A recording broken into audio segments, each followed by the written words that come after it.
So ayan mga pre, magandang araw po sa inyong lahat at, ito po ngayon tayo po ay magbibigay ng, reaction video po dito po sa nagiging issue po ngayon 'no, yung about po dito sa usapin po kay Luis, ayan. Kasi, yung mga viewers kanya-kanya sila ng opinyon po and then, yung iba, alam mo yung lumalagpas na sa limitasyon nila. 'Di ba? Oo, yung, nanghuhusga na ba, 'di ba? So ngayon po nandito tayo, magbibigay po tayo ng reaction video about po dun sa naging live po, okay, na ni Sir Tekram, about dun kay Luis, 'di ba? Kasi yung iba, nagsasabi, "Uy, si Luis walang utang na loob." Yung iba naman nagsasabi na si Tekram talaga John mga pasaway kasi imbes na hindi na ila-live, nila-live pa. Oh, yan yun po yung ating, bibigyan ng reaksyon ngayon mga pre. Okay, and then yung mga nagko-comment po 'no, kasi, may iba na nagko-comment na, lumalagpas na po sa kanilang limitasyon. 'Di ba? Pero siyempre mga pre 'no, bago po tayo magtuloy-tuloy sa reaction video natin ngayon, huwag kalimutang, mag-like, share, subscribe para naman po maging updated po kayo sa mga uploads po natin. Ayan, at, yun na nga mga pre. Oo, magandang araw po, sa inyong lahat, magandang gabi. Ayan, mhm. So ayan, alin ba unahin natin, oh? Kasi may post po, okay. Siya nga po pala bago tayo magtuloy-tuloy may TikTok tayo diyan, may Facebook, kumpleto po 'yan, may, 2 Facebook page po tayo. I-follow niyo na po 'yan mga pre. And siyempre sa hindi pa po nakapag-subscribe sa ating YouTube channel, and huwag kalimutang mag-like, share, subscribe para naman po ay maging updated po kayo sa mga uploads po natin. Ayan. Eto na, no? Unahin nating, bigyan ng reaksyon yung, ano na 'to, yung, post na 'to mga pre.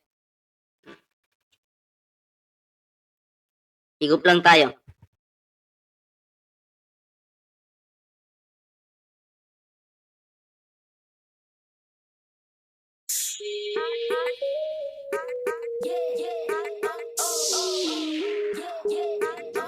Ayan, saglit lang mga pre,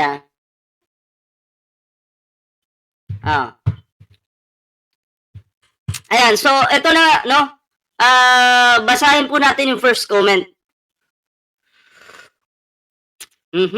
Kape po tayo. Milo pala, Milo.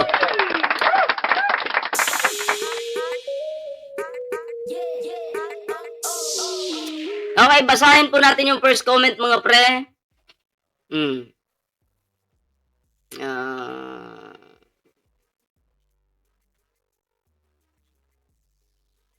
Okay, dito tayo sa eto, yung iba diyan 'di naman malala yung comment. 'Pag hindi po natin binasa, ibig sabihin po goods yung mga comments nila. Okay? Oh. 'Pag binasa naman natin, may goods din naman sa kanila, meron ding kaunting kapalpakan, normal talaga 'yan, 'di ba? At eto na po 'no, basahin po natin ito. Hindi yan. Etong mahaba-haba na 'to. Okay? Na comment po ng isang dami account. Malakas yung loob mag-comment kasi dami account.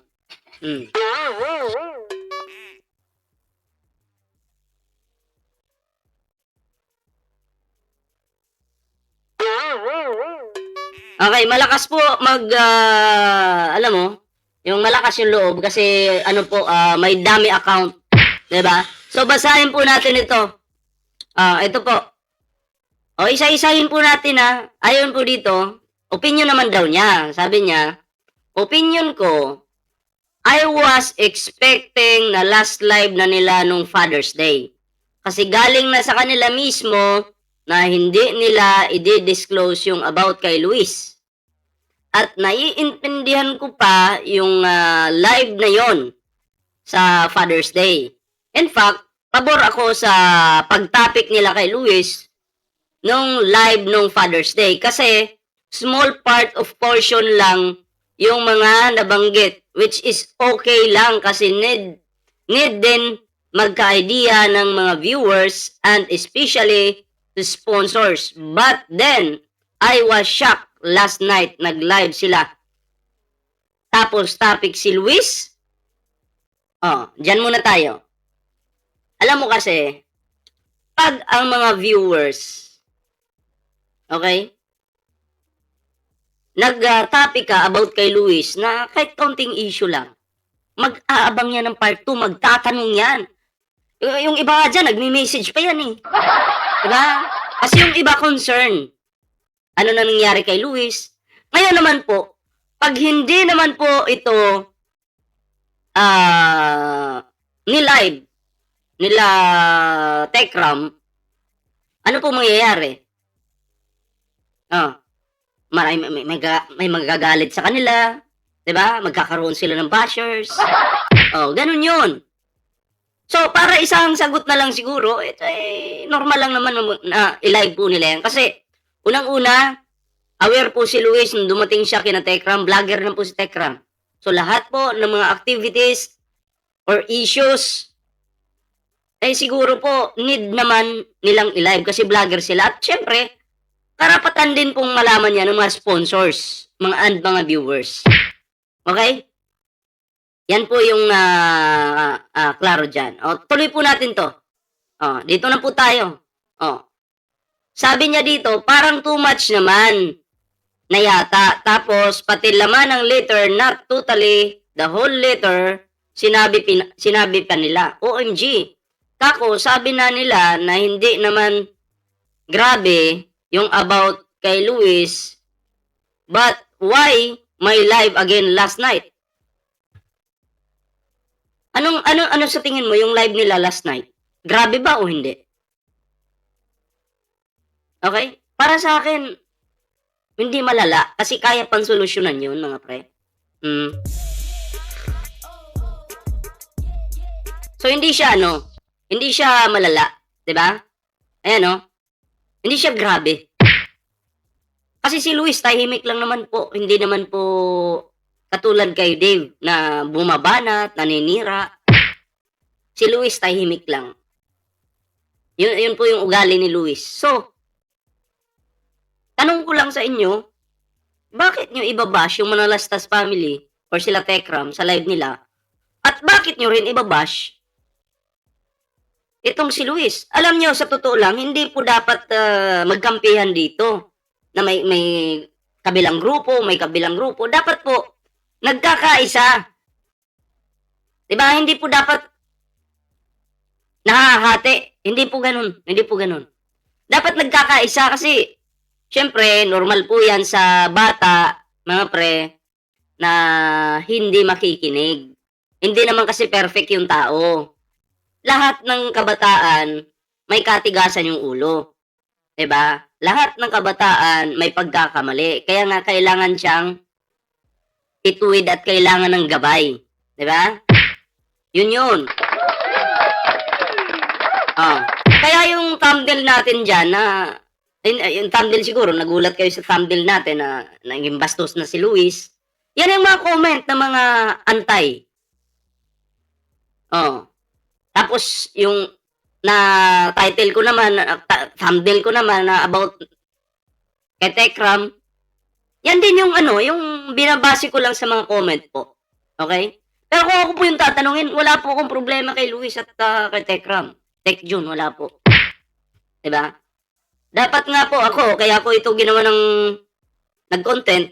Actually, hindi ko na dapat i-content, pero syempre, reactor tayo eh. Nare-react po natin siya ng, alam mo yon yung, para naman maliwanagan yung mga one-sided dyan. Diba? Hindi po ito oras para kumampi ka kay Juan, Pedro, hindi po. Dapat magkaisa. Gets nyo? Hindi po ito para magkampi-kampihan kung sino yung dapat mong kampihan. Gets nyo po? Ito pa. Sunod natin to. Yung kay Dave noon, 100% naiintindihan ko kada live nila kasi sinasagot lang nila yung mga bato ni Dave. Pero ngayon, ang tahimik ni Luis, walang makikita na post to destroy Tekram and Manalastas image, pero bakit may follow-up live at pati part ng letter pinapublic na dapat privado? Kasi po, vlogger nga si Tekram. Kailangan nyo ng update. Kung ikaw naman yung susundin, yung iba naman magagalit kay Tekram.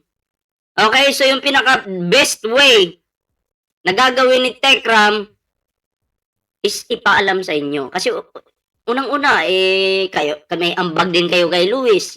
Yung iba dyan, sponsor, di ba? So, kailangan yung malaman.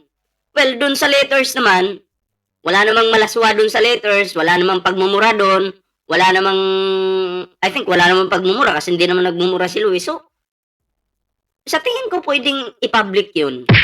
Oh, kasi ang gusto lang din ni Tekram, malaman ninyo kung ano yung sitwasyon at wala naman silang masamang intensyon para kay Luis. Gets you yun? Walang masamang intensyon. So, para sa akin, nagigets ko po yung kanilang live. Okay? Hindi para sirain si Luis, kundi para sa update. Oh. Sabi pa dito, I'm so disappointed.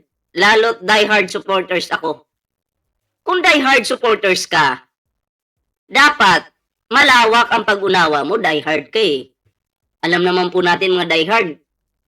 Yung iba dyan ha, may mga vlogger po sila sinusuportahan, pero kahit mali na yung vlogger na yun, pero dahil diehard sila, nandun pa rin yung ano nila.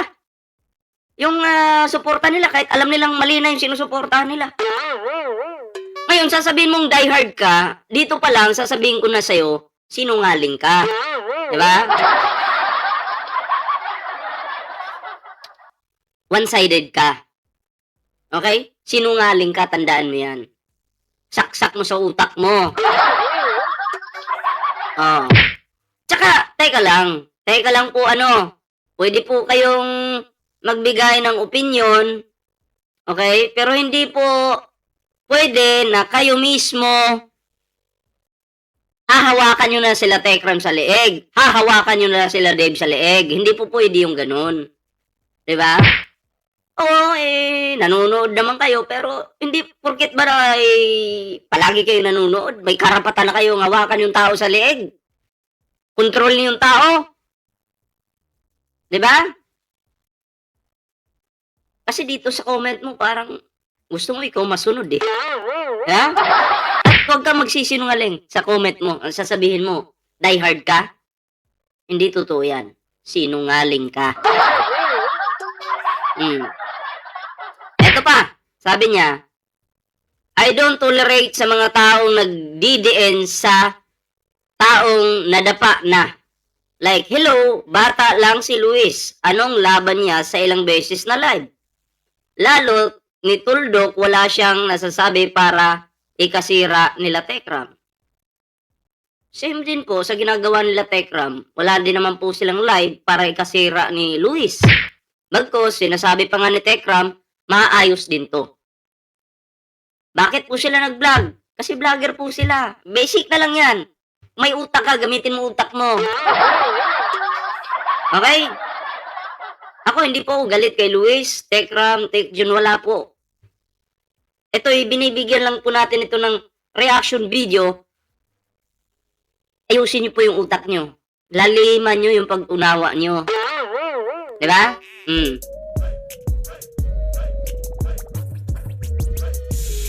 Laliman niyo. Hindi yung gagawa kayo ng kwento.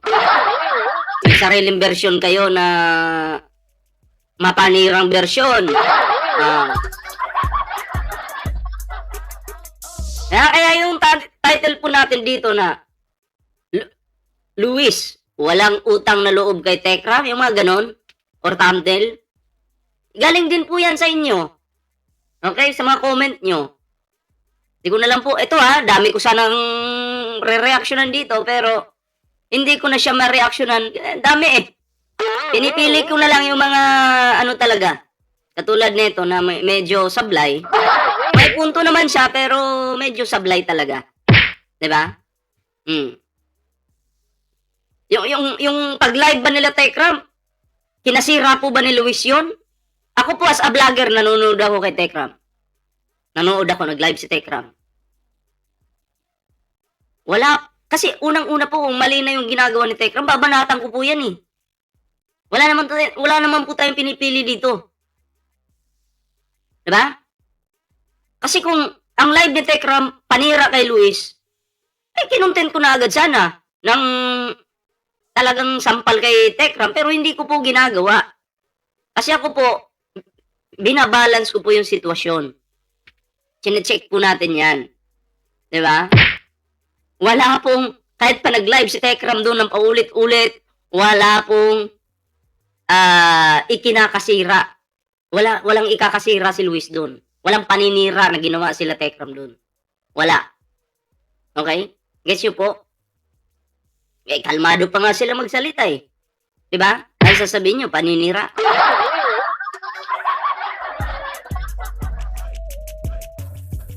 Diba? Nagigets nyo po? Yung ibig kong sabihin, gamitin po yung utak. Paganahin ba? Ito pa, sunod natin to. Diretsahan natin basahin. Ito.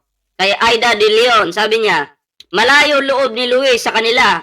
Noon pa, napapansin ko yan, parang feeling na out of place siya. Lalo nung nandyan si Dave.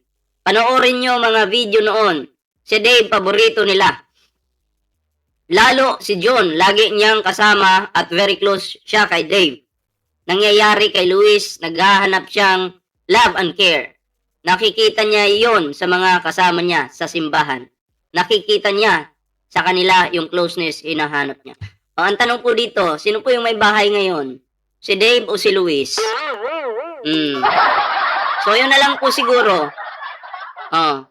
Yun na lang po siguro yung isipin nyo. Sino po yung may bahay ngayon? Si Dave o si Luis? Sige, close pala si Dave eh. Eh, ba't walang bahay yun?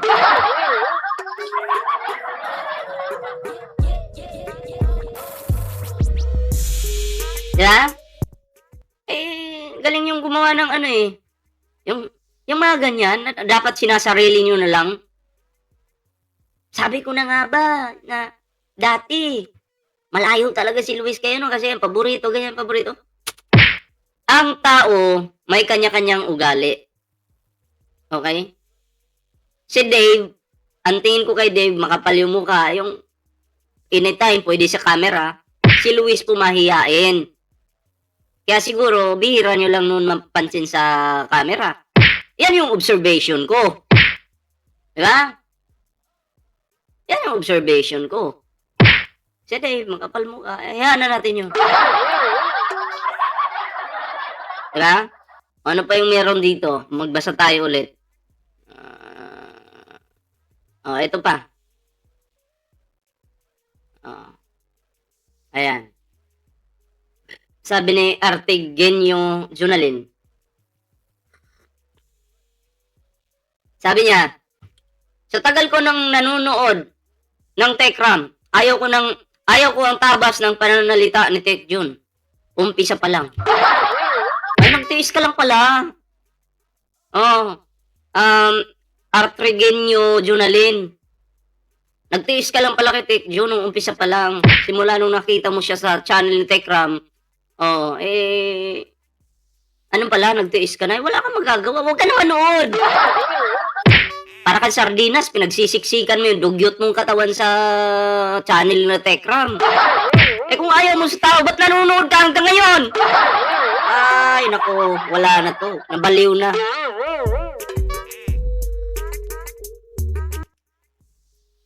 Mga pre, no? Kung ayaw nyo po sa isang tao, huwag nyo nang panuorin. Tapos. Kaya nga lang, para kayong, alam mo yung para kayong asong ulol. Eh ayaw nyo pala, nandun kayo, nanonood. Edit pa nga ka.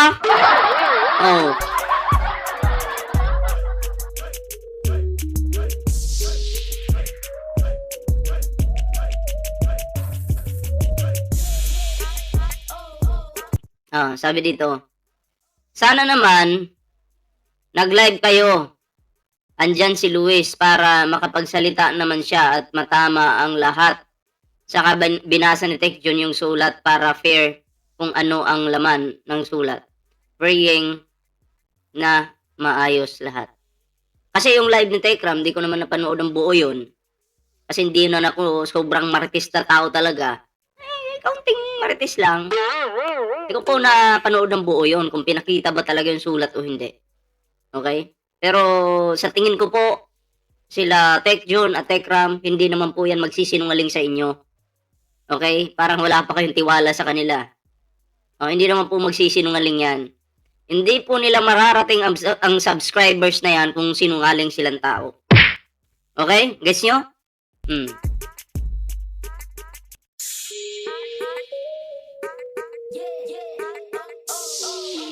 Ito, basahin natin. It's like backstabbing. Why bring issue without the presence of Luis if your intention is to correct him? Paano mo nga i-correct yung... actually, kinokorek na nila dati yung tao. Si Luis. Pero sa ngayon, paano mo i-correct na naka-live or ila-live kung gusto nyo? Wala nga yung tao dyan. Umalis ka. Sige. Hindi mo ba na panood dun sa live ni Tekram na sinasabi, palagi nilang tinuturuan yan na mali ito. Diba? May pangangaral ba? Hindi backstabbing yun. Kasi wala namang paninira dun eh. Gets nyo? At si Luis, nandyan din naman si Luis. No, minsan nga, nagla-live si Tekram, nandyan si Luis. Wala naman sinasabi si Luis sa live. Diba? At saka hindi lang naman sa live i-correct. Kahit off-cam po yan, kinukorek po yan. Sabi nga ni Tekram, palaging si Tekjon nagpapaalala. Diba? Kasi si Tekram, minsan, gabi na darating ng bahay. So, yun po. Yun po yun. Kaya, wag bida-bida sa comment, ha? Para hindi po mapahiya. Hindi po backstabbing yun.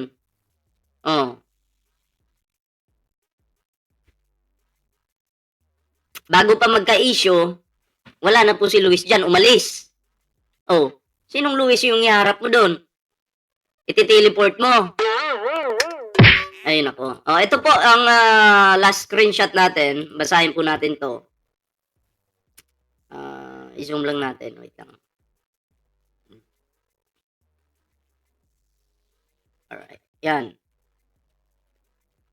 Ayun kay Marcelina Gonzalez. Nagsorry siya na nagpawakwak siya. Pero yung sincero na paghingi ng tawad sa mga pinagsasabi niya laban sa manalastas ay hindi niya ginawa. Ano ba yung pinagsasabi ni Luis doon? Wala naman. Diba? Tahimik nga lang eh.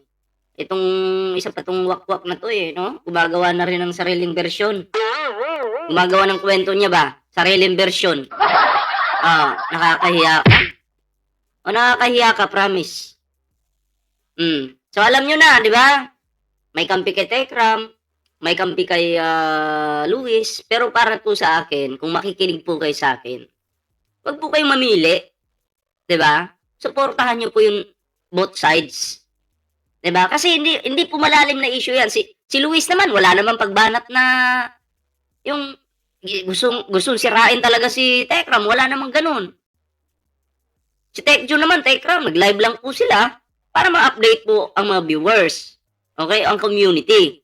Wala pong paninirang ginawa. So, bakit kayo mamimili? Tandaan nyo po, kung kahit sino sa kanila may ginawang mali, ako po mismo pipili ako ng sinong kakampihan ko. Pero, wala po ako nakita. Si Luis, normal lang na magkamali ng, alam mo yan, yung mga bata, paminsan-minsan magkamali. Wag lang tulad kay Dave kasi matigas na talaga ulo nun. Pero kay Dave, okay lang yan. Masermon-sermonan ka, which is dapat tanggapin niya yun. Then, nagkakamali kasi yung tao. Ang problema lang minsan, pag ang mali, inulit-ulit mo, katulad ng ginagawa ni Dave, ay iba na po yun. Halimbawa, nagkarera ka ng motor, pinagbawalan ka, na-realize mo, mali nga pala ako kasi baka madisgrasya ako. Pero kapag hindi ka nakinig, inulit-ulit mo, hindi na po simpleng pagkakamali yun. Addiction na ang tawag do'n. Naa-addict ka na sa mga racing na yan. Alam mo naman, delikado yan. O, di ba? Ang tinutukoy po natin, yun si Dave. Okay, pero wala na. Ginawa ko lang pong example yun. So, sino po yung pipiliin nyo? Duta o ako? Ay, sorry. Sinong pipiliin ko? May kantang ganyan eh. Pero tayo po, supportahan po natin si Luis, Tekram, Tekjon, yun. So, doon lang tayo mga pre. Huwag tayong magpapadala sa mga komento ng mga marites dyan. Na kesyo may kampi dito. Okay lang kung kumampi ka kay Luis, pero wag mo naman sisiraan si Tekram. Walang problema doon. Okay lang kung kumampi kay Tekram, wag mo naman siraan si Luis. Kasi wala naman paninira si Luis. Tekram, di ba? Gets niyo po yung punto ko. So, yun lang. Magkaisa po tayo. Wag pong mag-away-away. Ayan. So, yun, maraming salamat po at yun, hanggang dito na lang muna yung ating video mga pre. Nako, maraming salamat po sa pagsama sa atin ngayon at yun na nga, magkita-kita po tayo sa susunod na video. Ayan, ingat po kayo lahat at magandang gabi po. Pero syempre, no, may TikTok po tayo dyan, may Facebook page. Kompleto po yan mga pre. Ayan, i-follow nyo na po yung ating mga social media accounts. Ayan. So, maraming salamat po. Ingat po kayo lahat. Magandang gabi. Bayan. So, magandang gabi po. Ingat po.